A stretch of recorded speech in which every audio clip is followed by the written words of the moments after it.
안녕하세요, 바삭의 림입니다. 오늘도 주짓수 보조제 영상으로 돌아왔는데요.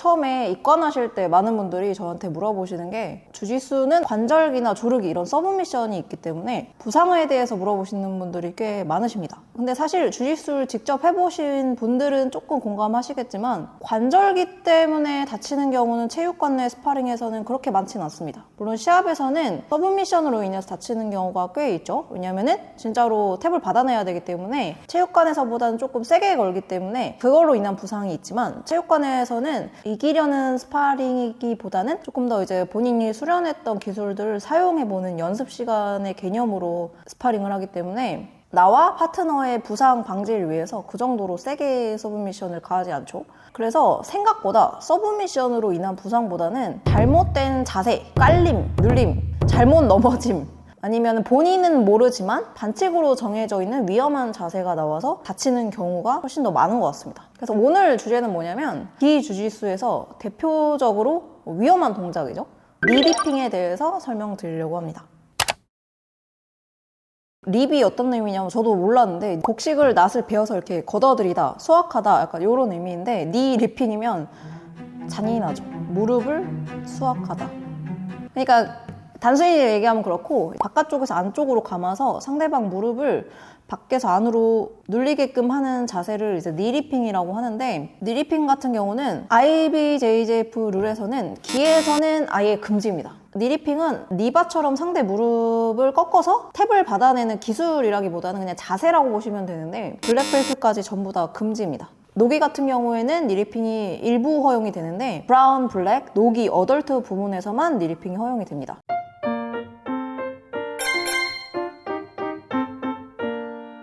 그만큼 좀 위험한 자세라는 거죠. 그리고 대표적인 노기, 정확히 얘기하면 그래플링 대회인 ADCC에서는 당연히 니리핑은 모두 허용됩니다. 노기 영상에서도 설명했다시피 ADCC는 레벨이 나누어져 있긴 하지만 그냥 레벨이 나눠져 있는 거고 규칙이 막 차이가 나진 않거든요. 그러니까 초보들도 니리핑을 할 수가 있는 건데 니리핑 자세는 조금 위험하기 때문에 노기를 좀 전문적으로 하는 체육관이다 하면은 초보들도 뭐 니리핑을 사용할 수가 있고 이게 위험한 자세다 보니까 제한을 둬서 니리핑을 이제 못 쓰게 하는 경우도 있고 그거 조금 체육관마다 다릅니다.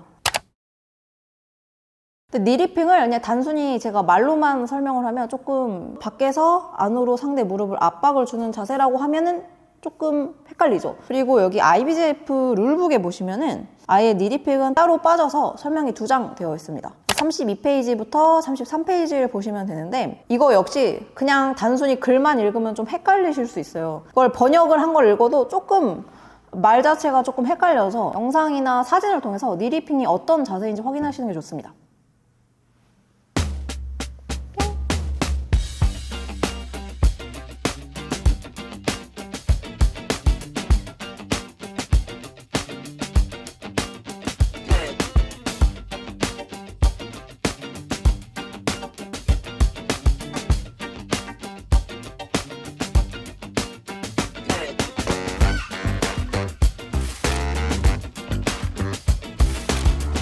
초보들이 니리핑을 인지하기 조금 어려울 수 있는 게 니리핑이 딱 정해진 자세가 아니고 뭔가 이제 여러 가지 상황에서 니리핑이 나오기 때문에 초보들은 다리가 좀 엉키면 이게 니리핑인지 아닌지 헷갈릴 수가 있는데 그런 상황에서 니리핑이 딱 나왔는데 모르고 스파링을 진행하면 이제 부상이 생길 수 있기 때문에 항상 지도자나 아니면 유색벨트들이 초보들이 스파링을 할 때는 잘 살펴봐야 되는 게 필요하죠. 니리핑 할 때 헷갈리는 게 상대 발 내가 안 잡고 있으면 괜찮지 않냐 생각하실 수 있는데 제가 잡고 있지 않더라도 제 겨드랑이 아래로 들어가 있거나 또는 상대방이 발을 딛고 서 있는 경우 발을 바닥에 디디면 프리풋이 아니거든요. 그래서 고정되어 있는 상황으로 판단이 되기 때문에 그 상황에서도 바깥쪽에서 다리가 안쪽으로 들어와서 무릎을 압박을 주면은 니리핑으로 볼 수 있다.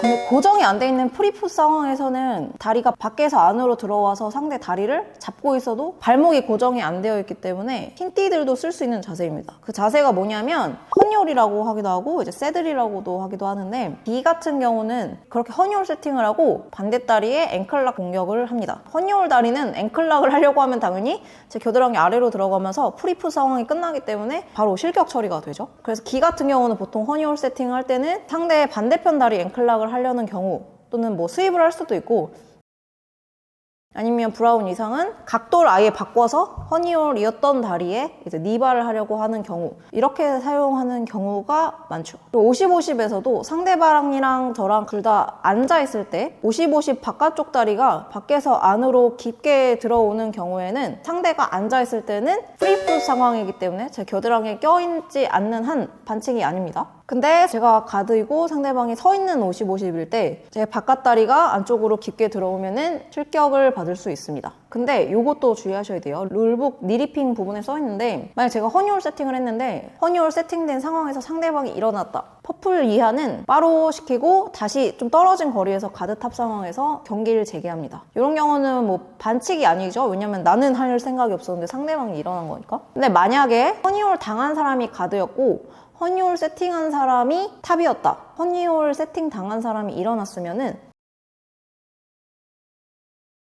심판이 다시 재개할 때 허니홀 세팅 당한 사람이 원래는 가드였으니까 2점 주고 떨어뜨려서 다시 시작을 합니다. 근데 브라운 블랙 같은 경우는 허니홀 세팅이 됐는데 허니홀 세팅 당한 사람이 일어나도 그냥 그대로 진행을 합니다. 그러니까 서 있는 상대한테 니리핑을 하는 거는 아예 금지지만, 나는 분명히 프리푸 상황에서 허니홀 세팅했는데 상대방이 일어난 거는 이제 어쩔 수 없는 부분이니까 브라운 블랙은 그냥 진행한다고 보시면 됩니다.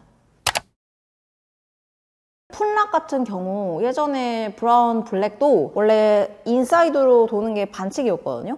근데 한번 개정돼서 이제 인사이드로 도는 게 허용이 됐죠. 근데 해보시면 아시겠지만 풋락을 걸었을 때 상대 무릎 기준으로 인사이드로 돌면은 그게 약간 니리핑 느낌이 나와서 무릎까지 좀 아파요. 그래서 아마 니리핑처럼 무릎이 부상이 생길 수 있기 때문에 금지를 했었는데, 브라운 블랙은 과감한 플레이를 위해서 좀 허용된 것이 아닐까. 그래도 제 생각에 기는 니리핑은 여전히 쭉 금지할 것 같은 게, 제 개인적인 생각이지만 니리핑을 할 때 보면은 무릎이 좀 위험한 느낌이 많이 드는데, 그나마 노기는 마찰력이 없어서 조금 미끄러워져요. 잘 무릎이 조금 더 이제 도망갈 여지도 있고 조금 괜찮은데, 이제 기 같은 경우는 그러니까 니리핑을 하면 조금 부상이 좀 바로 생길 것 같다는 느낌이 듭니다. 앞으로도 기에서는 니리핑은 계속 반칙이지 않을까라는 생각이 듭니다.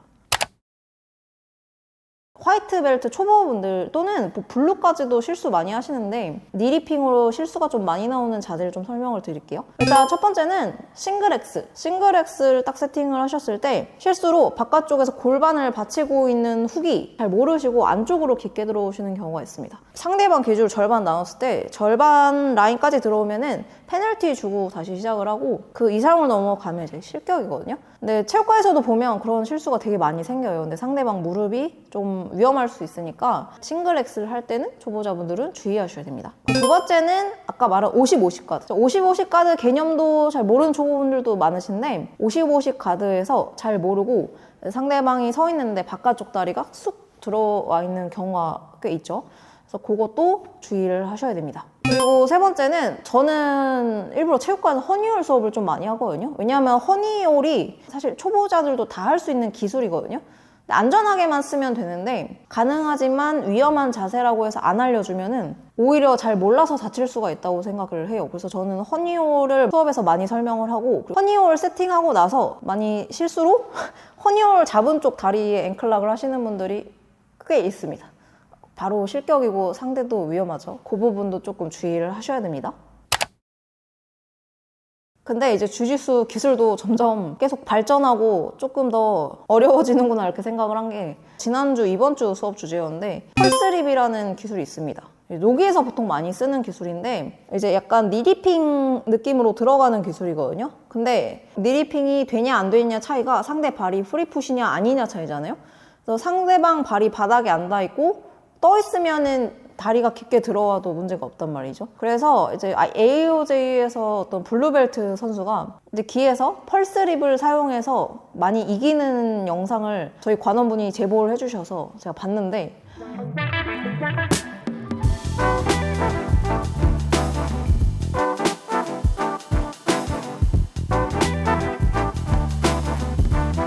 립이긴 한데 프리풋 상태를 만들어서 상대 라펠을 잡고 이제 펄스 립을 사용을 하더라고요. 아, 이게 참 미묘하게 그 반칙선을 잘 지키면서 노기에서 사용하는 기술을 잘 썼구나 이 생각이 들었습니다. 근데 그 경계는 조금 잘 지켜야 되죠. 좀 자칫 잘못하면 그냥 실격으로 이어질 수 있기 때문에 항상 조금 저는 보수적으로 관원들에게 얘기하긴 하는데 항상 조심해야 됩니다. 오늘 니리핑 설명은 여기까지고요. 니리핑을 모르고 있다면 정말 큰 부상이 생길 수 있고 내가 좀 정확히 알고 있어야 내가 잘 모르고 있는 사람이랑 스파링 할 때 내 몸도 지킬 수가 있습니다. 위험한 상황인데 둘 다 모르고 있으면 진짜 크게 다칠 수 있거든요. 생각보다 위험한 상황은 순간 딱 나오기 때문에 상대방을 위해서도 있지만 내 몸을 위해서도 항상 위험한 자세는 좀 미리 숙지를 하시고 스파링 할 때 이제 서로 조심해 주시는 게 좋습니다.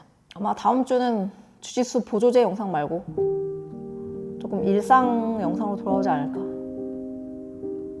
싶습니다. 그리고 제가 갑자기 넋두리를 하자면 진짜 지금 하고 싶은 컨텐츠 너무 많은데요. 진짜 시간이 없습니다. 제가 저번에 심지어 바삭 스토리에 마스터분들 인터뷰 가능하신 분들 구하려고 이제 스토리도 올렸었는데 연락을 되게 감사하게도 많이 주셔서 감사했고 인터뷰를 할 때 나중에 연락드리겠다 이렇게 말씀을 드렸는데 이 연말에 장난이 아니네요. 그래서 지금 원래 계획대로 잘 안 되고 있는데 뭐 어쩌겠습니까? 제 몸을 더 부지런히 움직여서 더 열심히 해보도록 하겠습니다. 자, 그럼 오늘 영상은 여기서 마무리할게요.